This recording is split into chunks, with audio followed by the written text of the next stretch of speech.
Olá pessoal, tudo bem? Vamos continuar aqui no nosso vídeo. Deixe-me ver aqui onde nós estávamos. Legal. Tá, então nós viemos aqui na opção novo contato. Tá aqui o evento. O evento aqui, ó, novo contato, ponto, clique. Certo? Então nós mudamos aqui o título desse painel aqui, dessa janelinha, né? Esse aqui é o título, tá? Que é uma etiqueta. Mudamos para novo contato. Limpamos esse campo. Esse campo depois, gente, eu vou deixar ele invisível. Por enquanto eu vou deixar visível até que o projeto esteja mais avançado, tá? Limpamos ele por quê? Porque num novo contato nós não temos a nossa ID, que é essa coluna aqui, ó, essa primeira coluna da lista. A ID é a que é gravada lá no banco de dados. É o identificador único, é uma sequência numérica que não se repete. E aí fica fácil da gente não ter nenhum tipo de problema de cruzamento de informações dentro do banco de dados, tá? Limpamos o nome do contato, o telefone, o e-mail. Tornamos o painel visível, então tá aqui, ó, o painel de contato, ponto visível, igual ao verdadeiro. E focamos o nome, que é esse campo aqui, tb nome, tá? Vamos colocar agora, o que nós vamos fazer? Nós vamos fazer algumas checagens numa situação real de gravação. Cliquei duas vezes sobre o botão gravar, então tá aqui, ó, bt gravar, ponto clique. Então nós vamos fazer uma checagem. Por exemplo, eu vou mandar gravar, eu vou ver se tem algum nome escrito, né? Se tem telefone ou e-mail. Então vamos fazer essas checagens, tá? Então lembrando que a aspa simples serve para colocarmos comentários. Então primeiro verifica os campos a serem gravados, certo?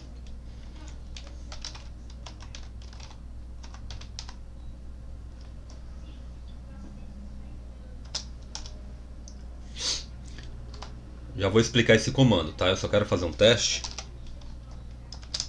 Vamos só ver se...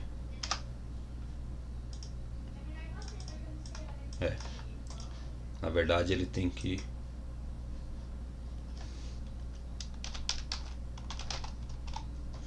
Eu acho que tem que ser assim. Geralmente eu uso a forma antiga, mas eu quero aqui nesse vídeo colocar a forma nova. Pronto, deu certo. Tá. Esse comando aqui, trim, o que ele faz? Ele tira os espaços laterais, os espaços que a gente não, que são inúteis. Por exemplo, vou dar um exemplo aqui. Então aqui nós temos um nome, João. Tá aqui, ó, João. Eu vou colocar aqui uma aspa simples para facilitar, tá? João. Então se o usuário colocar espaço, ó, vou deixar a aspa também aqui no final, tá? Se o campo tiver assim, o trim vai deixar o campo assim. Ignorem as aspas simples, tá? Elas são apenas para ajudar na visualização. Ou seja, ele vai remover os espaços à esquerda e à direita. Se tiver espaço entre o texto, os espaços entre o texto serão preservados, entre as palavras, tá? Os espaços entre as palavras serão preservados. Agora, os espaços nas extremidades, esse evento... Desculpa. Sim, não, ele é um evento. Deixa eu ver aqui. Se ele vem aqui como... ele é uma função. Na verdade, ele não é um evento, é uma função. Essa função, ela faz isso. Ela remove. Então, aqui eu vou explicar o código. Aqui eu estou dizendo que o texto do campo nome será igual o texto do campo nome, porém sem os espaços laterais. Mais ou menos isso, tá? É mais ou menos assim a tradução, né? O efeito é exatamente esse que eu falei. Ok, então nós podemos também aplicar isso aonde? No e-mail. Então, tbemail.txt é igual o tbemail.txt.trim, sem os espaços laterais, nas extremidades, certo? Vamos testar aqui, vou dar um Ctrl N. Ó, tô colocando espaços aqui também. É que o espaço final a gente nunca vê, né? Ó. Vou clicar em gravar. Ó, ele retirou o espaço aqui da lateral esquerda. E se eu clicar aqui, a gente vai perceber que ele retirou também da lateral direita. Por quê? Porque, ó, com espaço, sem espaço, certo? Então, o comando está funcionando. O que é interessante a gente fazer? Eu vou fazer assim, ó. Eu vou validar um campo por vez, tá? Então, vamos colocar assim, ó. Valida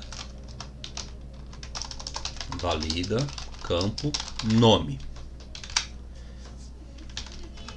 Valida, ou melhor, valida nome, né? A gente tem que facilitar a nossa vida. Valida telefone, valida e-mail. Tá. Beleza, eu limpei os espaços, né, das extremidades do campo. O que também é interessante eu verificar se o campo não está vazio, porque não faz sentido eu adicionar um contato que não tenha nome, certo? Então agora vem um comando muito interessante, muito utilizado em programação. If, numa tradução direta, significa se. É uma condicionante. Então, se tb nome ponto text ponto length, já vou explicar, menor que 5, then, então se, aqui ó, if, se essa condicionante ocorrer, então faça algo. Faça o quê? Então aqui nós vamos fazer assim, ó. Vamos criar uma caixa de texto MSG Box. O nome deve ter no mínimo 5 letras. Vírgula VB Critical, vírgula erro. Vou explicar também, tá? Primeiro eu vou fazer o teste, depois eu vou explicar linha a linha para vocês. Primeiro vamos testar. Opa! Jogou o foco de volta. Então, ó, 1, 2, 3, 4, né? Menos que 5. Ele dá o erro. Quando eu dou um OK, ele joga de volta para o campo. Ele não continua, ele não permite eu gravar. Se eu coloco 5, passou. Aqui eu quero fazer algo mais embaixo aqui, só para mostrar para vocês como que o comando funciona.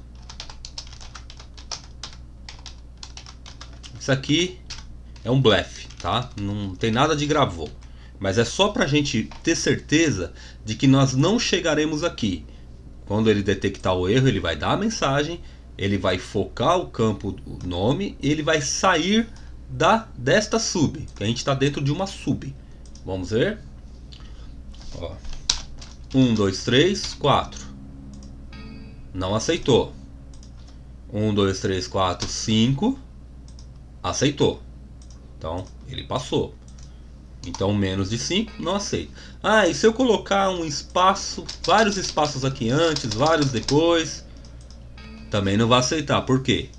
Porque o comando que faz a limpeza está antes da condicionante. Isso é muito importante. Então primeiro a gente retira os espaços laterais, para depois a gente verificar o tamanho. Essa palavra aqui, essa propriedade length, tem a ver com tamanho, tá?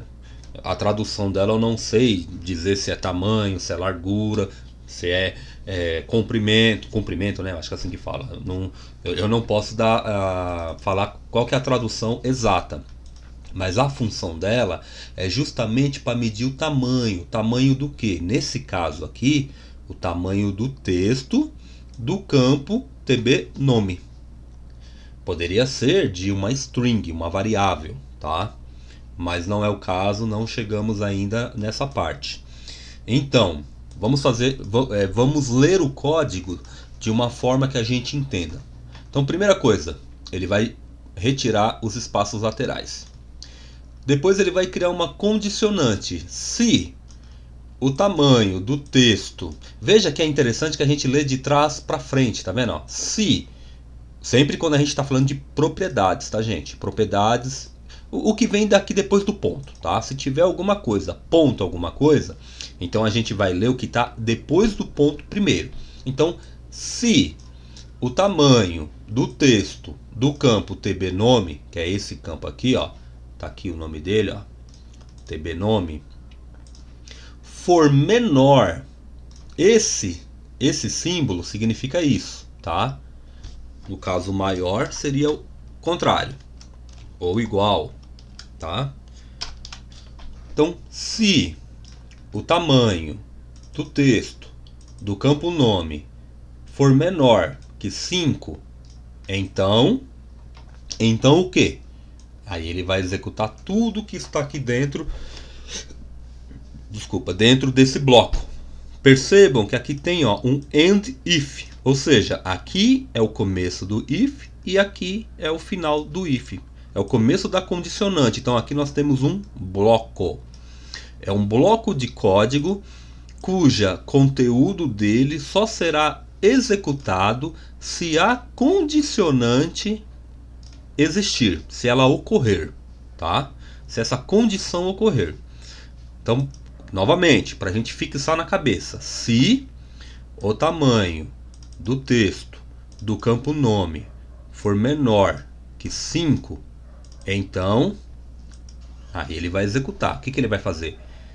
MSGBox, caixa de mensagem. Existe, se eu não me engano, a MessageBox. Ah lá, existe.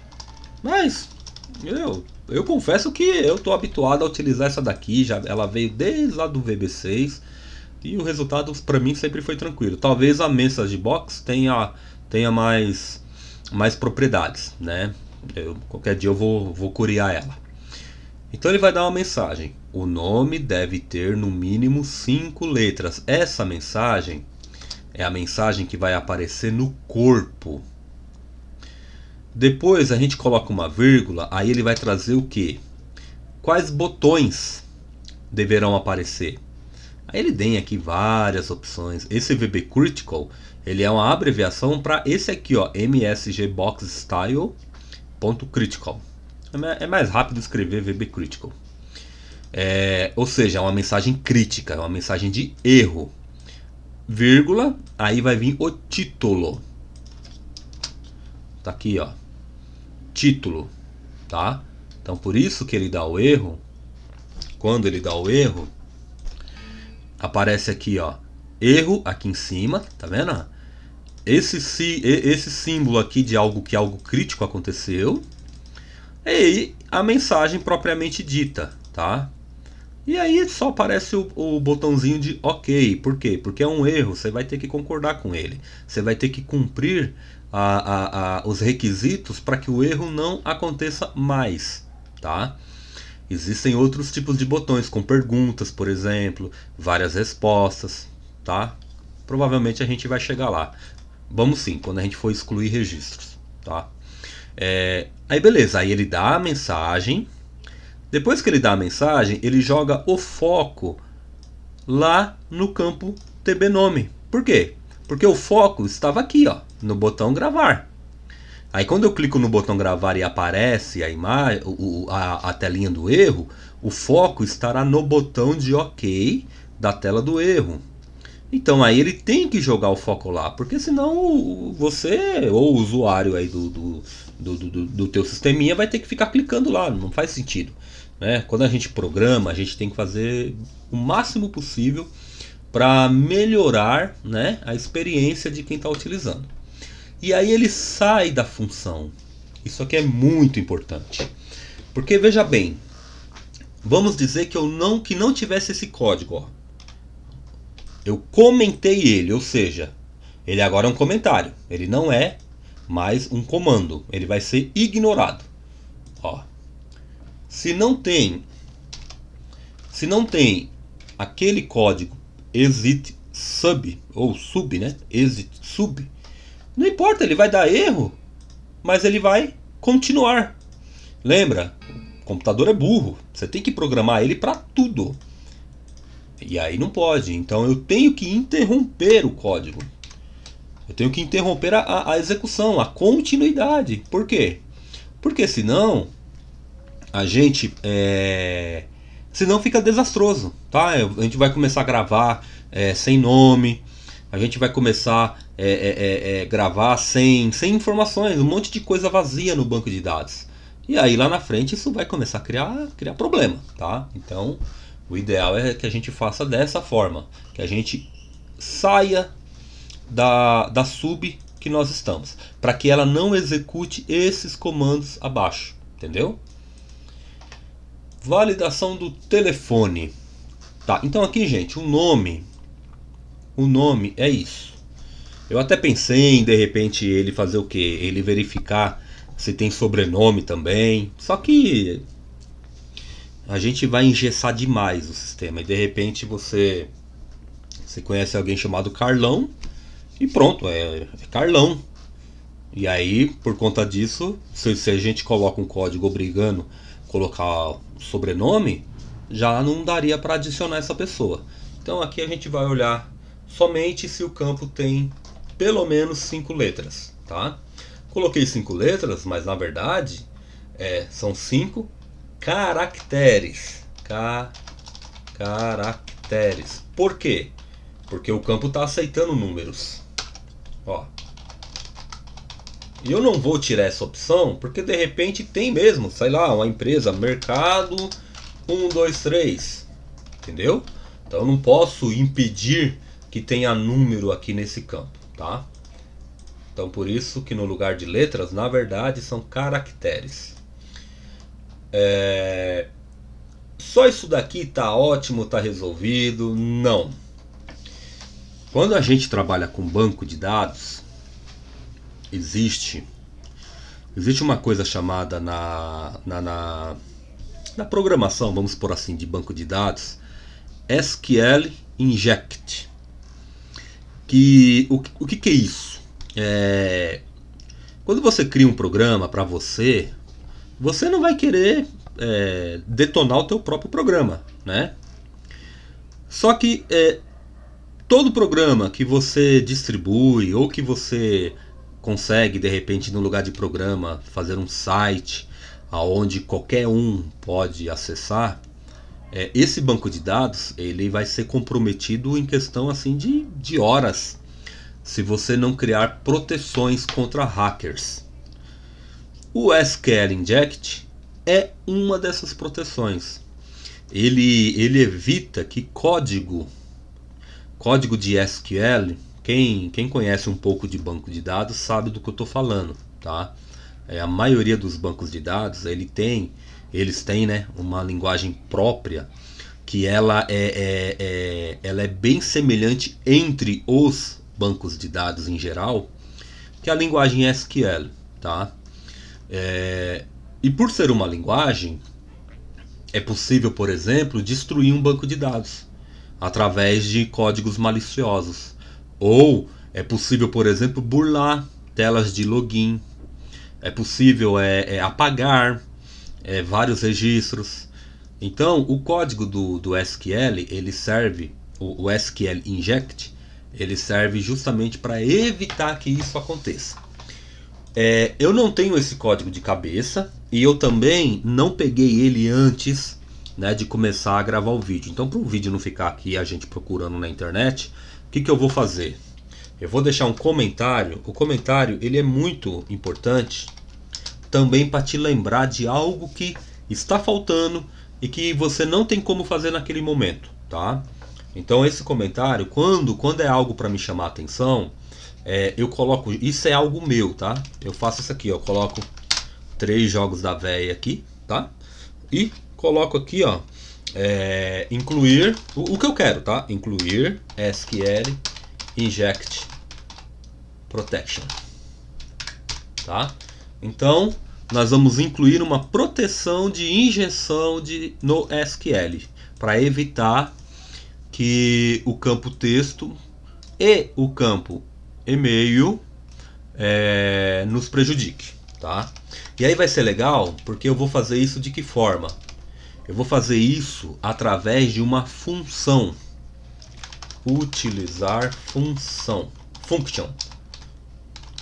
Que aí eu já ensino vocês, de uma forma bem resumida, claro, né? A aprimorar o código. Em vez de eu criar um código de SQL inject para o campo texto e outro para o campo do e-mail, eu crio uma função que vai fazer o quê? Essa função, eu posso até criar ela aqui já. Privation.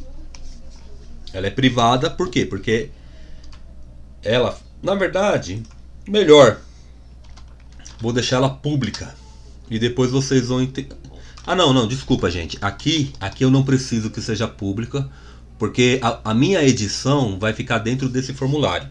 Então ela será privada de acesso exclusivo dentro do formulário FRM principal, tá? Então privation function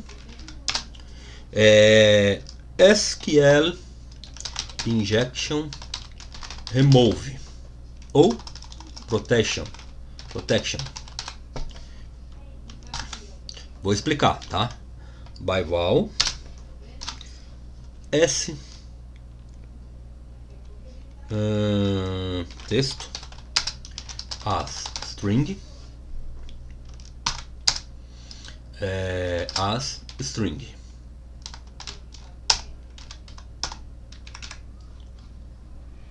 Tá. Gente, o que eu fiz aqui? A função ela vai funcionar desse jeito, ó. tb email.txt igual SQL injection protection tb email.txt. Ah, é confuso, por enquanto é.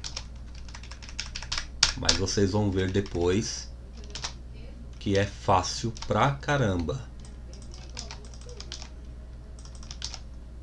Como eu já vim aqui, já incluí, eu vou apagar isso aqui. E aqui que eu vou colocar o lembrete, tá? Veja que eu apaguei 2 e incluí somente 1. Essa é a ideia da função, tá? Return texto. Tá. Do jeito que tá aqui, ela tá inútil. Ela vai retornar o texto que está sendo enviado para ela. Então, teste Gomes, teste legal. Ó, continuou tudo igualzinho. Por quê? Porque não está tendo nenhum tratamento aqui dentro dessa função. Mas beleza, o que é essa função e o que ela faz? Primeiro, a função ela tem uma diferença da sub, porque a função ela pode retornar valor. Tá aqui, ó, return. Return é retornar, né? Ela recebe valor e ela pode receber vários valores. Aqui ela está recebendo somente um valor e está retornando um valor. Aqui ela está retornando o mesmo valor que ela está recebendo, mas eu vou tratar aqui dentro, tá? Ó, uma coisa bem interessante que eu posso fazer aqui para poder vocês verem como que poderia funcionar. Apareci agora, ó, Gomes, MGO Gomes. Não tem nada aqui, certo? Olha agora. Apareci agora. Apareci agora. Ou seja, aqui dentro eu programei para que o texto que veio... E que texto é esse que veio? Tá aqui, Ó,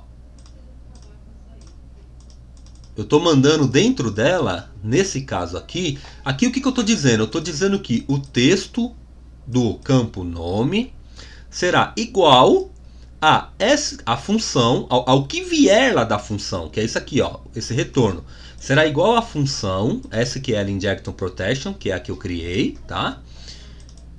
E aí eu estou mandando para ela o que eu quero. O que eu quero que ela trate. Então, esse campo STexto vai receber o campo texto do campo nome. Então, ele vai receber e aqui nesse código ele vai adicionar, no nosso exemplo aqui de teste, ele vai adicionar esse texto depois. Então ele recebe, o que ele recebe? O que eu escrevi aqui. No caso lá no teste eu escrevi Gomes. Então ele recebeu o Gomes e depois do Gomes ele adicionou o aparecer agora e retornou. Ou seja, o campo texto recebeu aqui o retorno, que é o que ele mandou, que tinha no corpo dele, acrescentado desse texto. Da mesma forma o e-mail. O campo texto do e-mail vai ser igual o retorno dessa função, que é o quê? Que é o próprio texto do e-mail acrescido desse texto aparecer agora. Então assim, é algo que parece realmente confuso. Eu no começo eu apanhei muito com funções. Porque diferentemente de uma sub, a sub ela executa um código. A função ela executa o código e retorna o que ela executou. No caso aqui, o retorno está sendo uma string. O que é uma string? É uma sequência de texto. Aí dentro desse texto pode ter de tudo. Pode ter letra, número, espaço, caractere especial. Mas é uma sequência de texto. Tá? Uma sequência de caracteres. Que é o que está sendo retornado aqui. Tá? Então, gente, no próximo vídeo eu vou fazer o que? Deixa eu apagar isso aqui, porque isso aqui foi só um testezinho. Tá? O que eu vou fazer? Eu vou tratar esse campo. Tratar como? Vou retirar o código malicioso que injeta, né? Que injeta códigos dentro do SQL. Porque a gente vai lidar com banco de dados. Então eu já vou deixar essa parte pronta. E aí quando de fato a gente for mexer com o banco de dados, aí eu volto na explicação aqui. Para não ficar muito confuso. Tá? Por enquanto é isso. Conforme o projeto for avançando, a gente vai lidar com dificuldades maiores, com comandos mais complexos, tá? Mas eu vou tentar explicar da forma mais didática possível para que vocês consigam acompanhar. Lembrando que, né, os vídeos que eu estou disponibilizando no meu canal são para pessoas que não têm experiência, né, com o Visual Basic, pessoas que querem aprender aí do zero. E por isso que eu estou tentando, né, ser o mais didático possível. E é isso aí, pessoal. Espero que vocês tenham entendido. Se não entenderam, podem postar aí as dúvidas nos comentários. Se gostaram, dá um joinha. E a gente vai ficando por aqui por hoje, beleza? Um abraço, tudo de bom para vocês.